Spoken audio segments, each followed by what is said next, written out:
Hi friends, I'm glad you're here.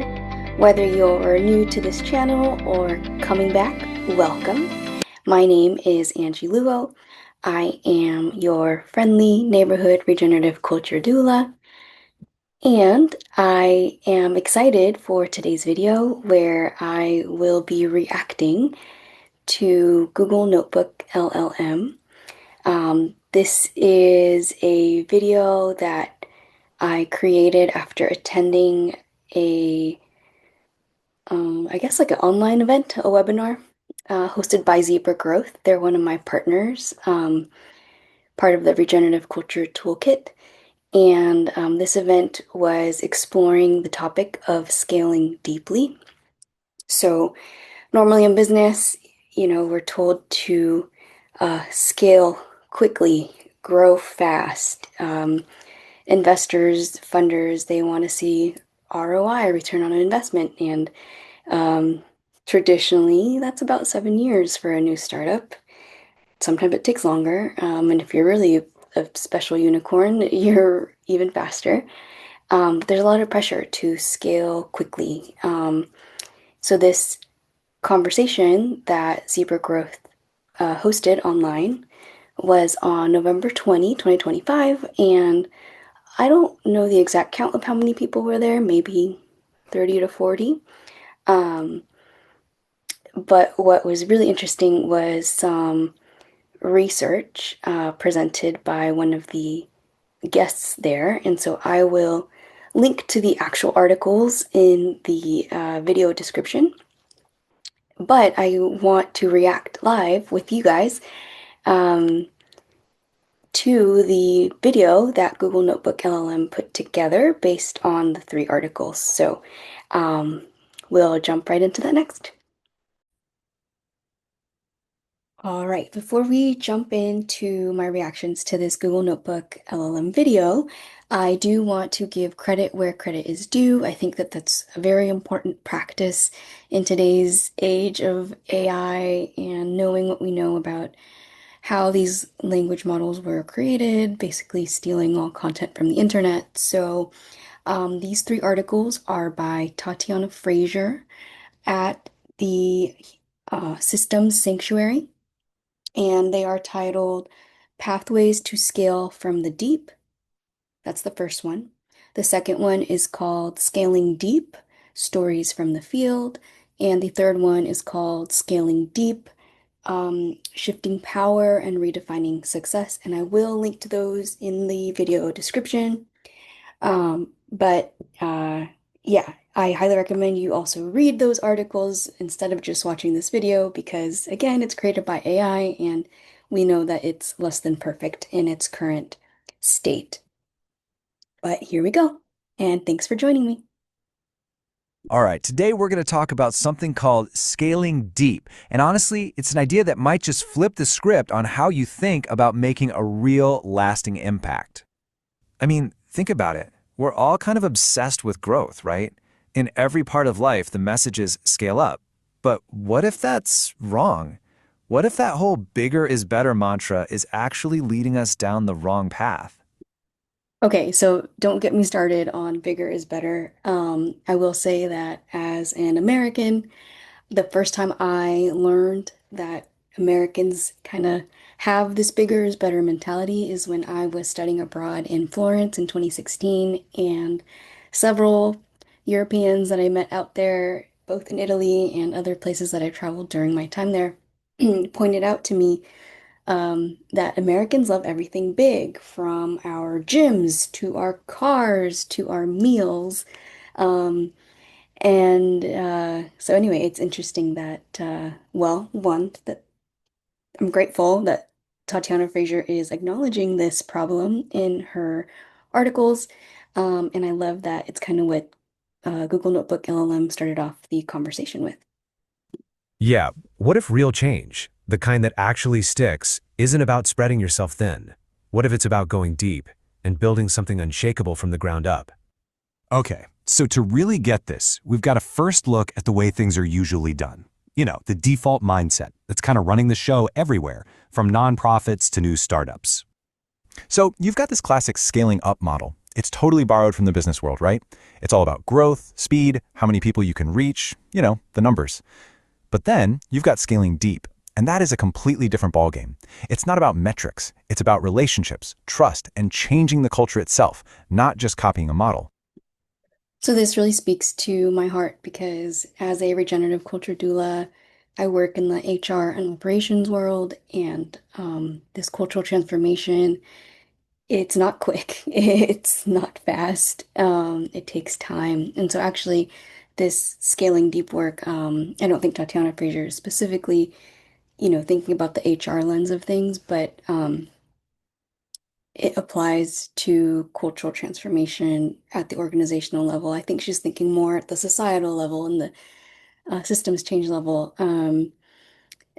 But yeah, I'm just glad that this is in here. And then yeah, like I went to business school, and as a business student, you are taught, you need to provide ROI for your investors, for your funders, whether you're a nonprofit or a startup with VC funding. And traditionally, I mean, what I learned in school was that it should be about 7 years. So get your first, seed founding, seed funding, series A, and then you have to quickly scale traditionally within 7 years. And this is actually part of the what can lead to a lot of those issues internally in terms of the culture at an organization is when you have this pressure, financial pressure, that's trickling down, which leads to really unsustainable ways of working together, which leads to burnout, which leads to turnover. Um, so yeah, let's keep watching and see what else these articles have to say. So, what is this scaling deep thing really? Let's break it down. Okay, think of it like this. Scaling deep is all that foundational work. It's the personal shifts, the cultural changes that have to happen before you can get any kind of lasting systems change. And look, it's not saying growth is bad. Not at all. It's just saying that real impact has to have roots first. Without that depth, any growth you see on the surface is just, well, it's fragile. It can all fall apart. I know. Okay, so before we move on there, I want to reflect on that, I guess, fragility of uh, social impact work. And when I was working at a social impact consulting firm, part of my job was as a consultant, part of my job was as a HR operations kind of internal consultant. And none of our projects with our actual clients were in that culture, HR operations realm, but internally we were applying like design thinking to transform culture internally. And since then, I've worked with another nonprofit that was experiencing 70% turnover after COVID. And I think there's truth to that, that having a strong culture internally really matters for sustaining your impact into the future. And sometimes organizations just keep going with the shaky foundation, with the culture that isn't exactly defined yet, with the culture that isn't exactly sustainable yet. Um, I would be curious if there's research on whether, financial output, financial results um, can sort of keep an organization with shaky culture going for a while. Is there eventually some type of breaking point, or can you just kind of keep going on unsustainably? Because the truth is, a lot of organizations don't have time to care about culture because of the financial pressure that's put on them. And so, yeah, if you can keep the shaky culture going for 7 years to get the ROI for your investors, then maybe you just won't care. That's me being devil's advocate. Of course, I believe that having a strong cultural foundation is important. Um, but yeah, I wonder if this video will go into that or not. Now, this can sound a little out there, a bit abstract, so let's make it real. We're going to look at two incredible examples, both inspired by nature, that show exactly how this works. First up, tree root systems. Seriously, just picture a huge old tree. What I love old trees. And you notice how when you walk around, if it's muddy outside, it's actually raining outside my window right now. It's been super rainy for like a week. If you walk around, on muddy earth, often what keeps you from slipping and falling is if you're near a tree root. Otherwise, it's extra, extra muddy. Um, just, I don't know, an observation to think about. makes it so strong? It's not just how tall it is, right? It's that massive hidden root system holding it down. That's the idea here, building that same kind of deep, unwavering stability into our projects and communities. And this quote from Duncan Abada is just perfect. This guy started a community oven, super simple, in a small town. He didn't have some 5-year plan for global domination. Nope. He just focused on getting people together, cooking, talking, building real trust. And you know what happened? That deep relational work just blossomed. It led to amazing, unplanned things like new housing projects and even city policy changes. And get this, other towns started calling, not because they wanted the blueprint for an oven, but because they wanted to create that same feeling. So That's a cool case study to share. A guy who created just an oven in his community and it grew into all of these other things. It took 5 years, so it was slow. It wasn't, yeah, like he said, he didn't have some master plan to conquer the world. That's a funny way to put it, but that's fun. So what they're saying is scaling deeply um, allows you to have this impact that grows in ways that you might not even have imagined before. that's the tree root path in a nutshell.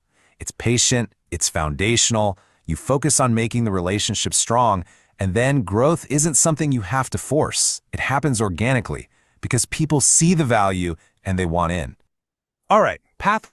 So this is actually why I chose Zebra Growth to be one of my partners at Measurable Collective because, I coach and consult with regenerative leaders, small businesses, nonprofits, and it's about adopting these principles of regeneration that are modeled after nature, very similarly to what Tatiana Fraser here is describing with the tree roots. And I guess she's going to talk about mycelium next, which is exciting. I love mycelium and mushrooms.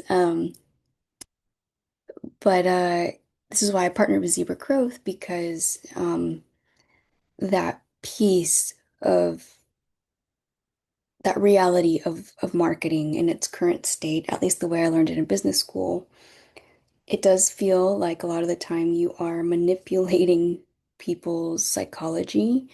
Um, you are selling products, services in a way that appeals to needs that aren't actually for that product. Like, say, a car that makes you feel really strong, or free.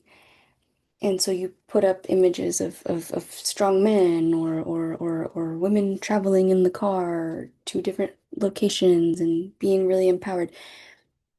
The real needs there aren't for the car, but the way you're presenting it is to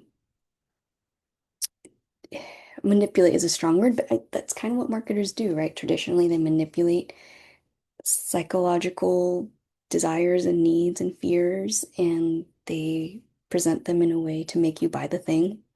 There's other types of marketing techniques that are a little bit predatory, such as the limited time thing. You have 2 more hours to get this deal.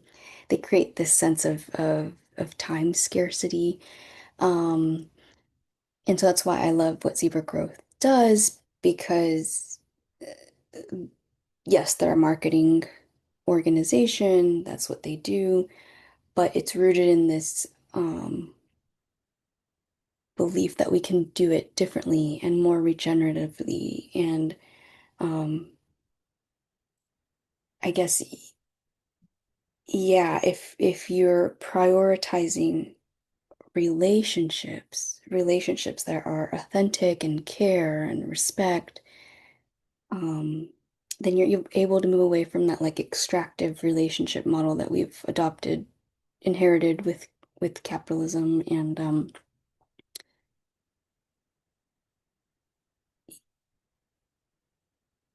you know the you don't necessarily have to fabricate needs or play prey on people's fears or desires to to manipulate them into buying something from you. Perhaps it becomes like this reciprocal exchange where they buy something from you because they value the relationship. That could be one example.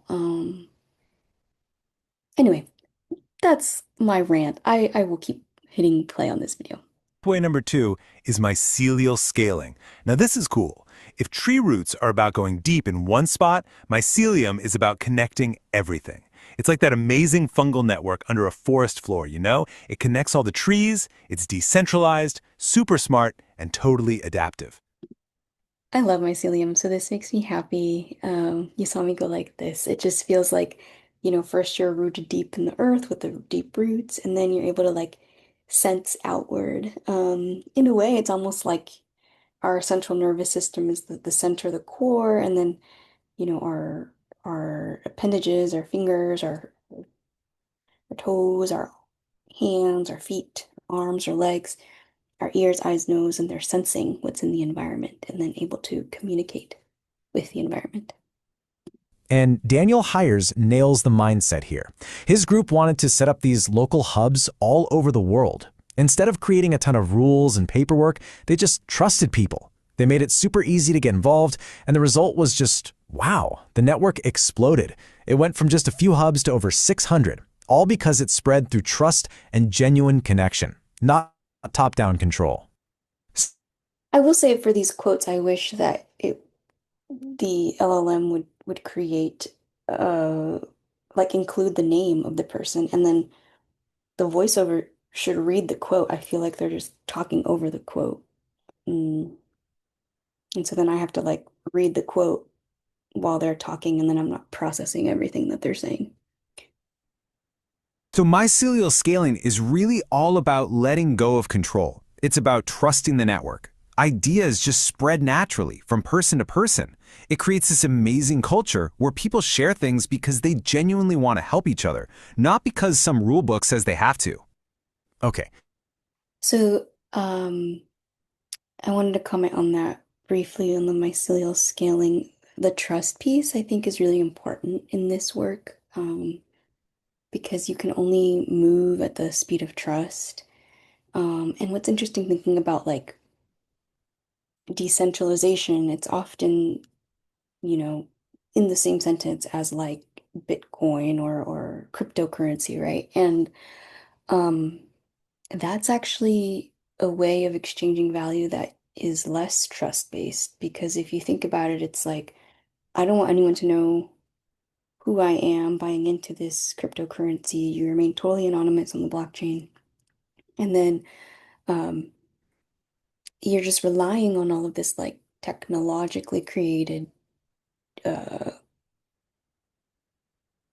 what's the word for it? I guess it's like the technology replaces the trust, so I don't have to trust people. I can trust that this system is coded in a way that's not gonna, bankrupt me or whatever. Um, and I don't know if that's the I think cryptocurrency would actually be the complete opposite, an example of a complete opposite of scaling deep, because instead of prioritizing, relationships and personal transformation, we're relying on this technological solution so that we don't have to trust anymore. And that is just an interesting um, thing to observe that that is kind of the direction that we moved with a tool of exchange like money. I know what you're probably thinking. This all sounds wonderful, but there's a big but, right? Especially if you're someone who has to report to a funder or a board. Yeah, exactly. How in the world do you measure something like trust or a shift in a community's mindset? How do you put magic on a spreadsheet? You can't, right? Well, here's the thing. Just because it's Yeah, in this work that I do, we always talk about what you measure matters. And actually, one of the aha moments for me going into this work having a background in social entrepreneurship, having studied that in grad school, and having focused so much on making sure that the purpose, the mission of the social enterprise is aligned with needs for people on the planet, that lens is always pointed out toward the customer, toward the product, the people that use the service, the people that use the product. But that lens was never turned inward to the people who are delivering the product or the service. And so my aha moment, back, I remember I was in an Uber in Atlanta telling the Uber driver what I did, and he was like, you should put this, coin this, remember this. But I feel like in grad school, in business school, I learned that what you do matters, right? The what, the purpose, the product, the service. And it was now time to start talking about the how you do it. So what you do matters, but how you do it matters too. And I think this is a great, um, I'm excited that people are writing about this and talking about this. So anyway, let's keep listening. Intangible doesn't mean it's immeasurable. We just need to change our tools. Okay, so I cut him off, but he said just because something's intangible doesn't mean it's not measurable. Instead of counting widgets, we need to learn how to notice the transformation. And there are ways. You can actually use things like relationship mapping to see trust growing. You can ask for feedback about how safe people feel. You can literally track how the stories and the language people use starts to change over time. In this quote, That's a really powerful chart. I hope that you will go back and pause it there and look at that chart and research maybe what's already out there for some of these recommended solutions. I actually wonder if there's more in the articles. Total disclaimer, I have not fully read the articles myself either. I thought it'd be more fun to react honestly to the video without having read them first, but I do plan to read them after. And yeah, it'll be fun to see what is already out there, who's already doing this work, that we can borrow from, and then maybe there's a way to weave it all together. this just gets right to the heart of it all. What if what we are counting isn't what matters? It's such a simple There we go. He read this quote. I'm so happy. but profound question. It makes you wonder. Maybe the most important stuff, like someone finally feeling heard or a whole community feeling empowered, is the stuff we've been ignoring because it doesn't fit neatly into a report. So where does that leave us? Well, it means we have to completely I feel like we should sit with that for a second. Are we ignoring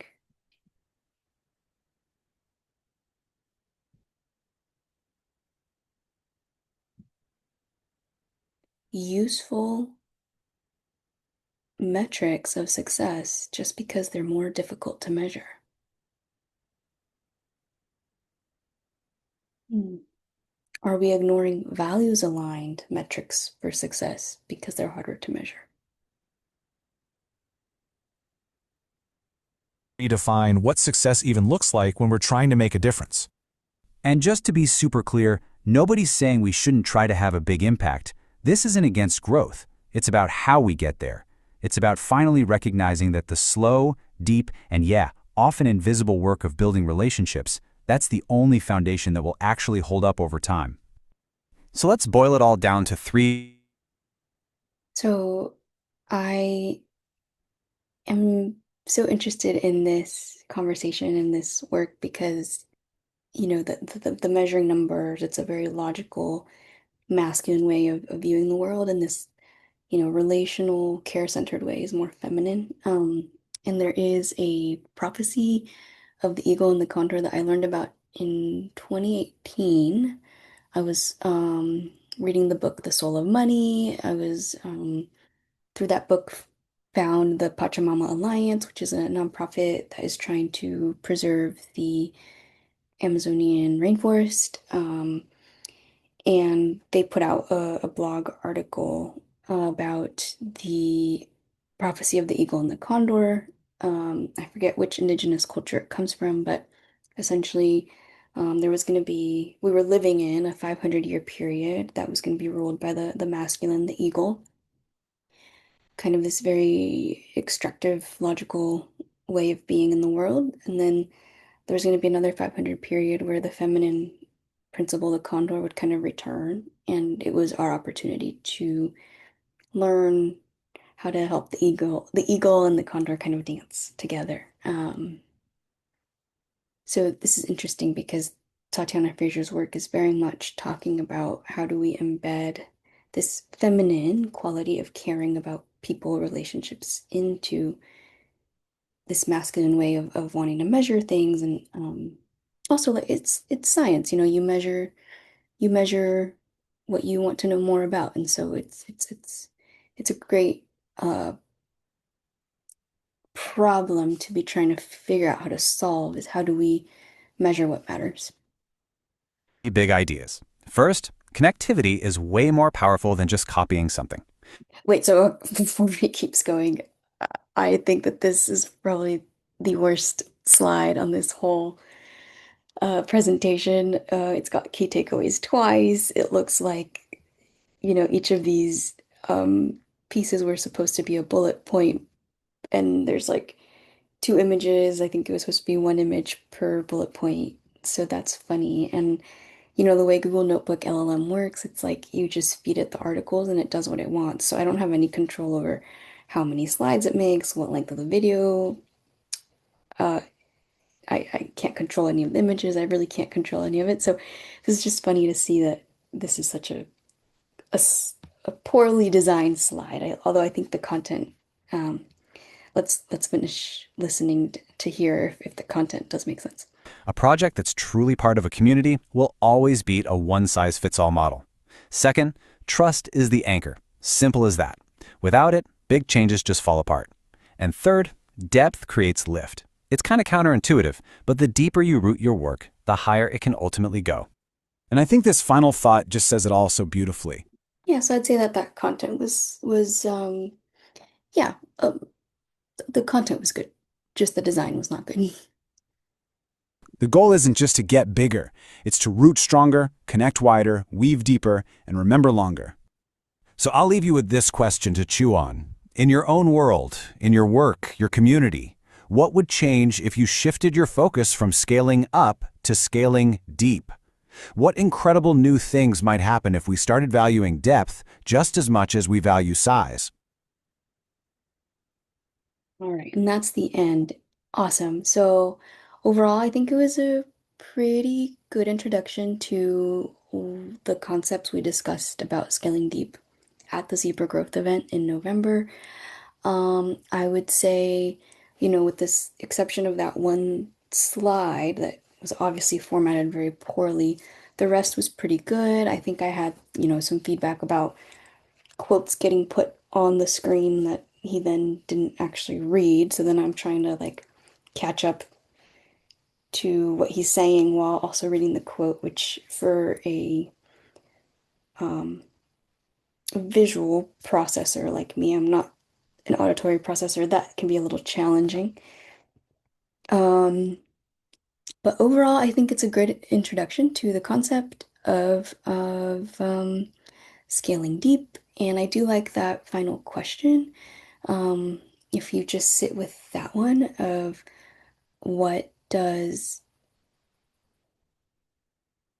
how might scaling deep versus scaling up change how we think about impact in the world. And I like the metaphors from nature with the roots and the mycelium, because if you think about scaling up, it's like this very like outward way of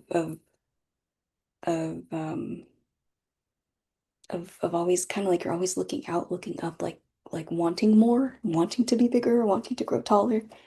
Um, Whereas if you're rooted deep with your feet firmly on the ground, you can feel uh solid where you are, and from that place actually look around more clearly and see what the opportunities are, who the collaborators and partners are.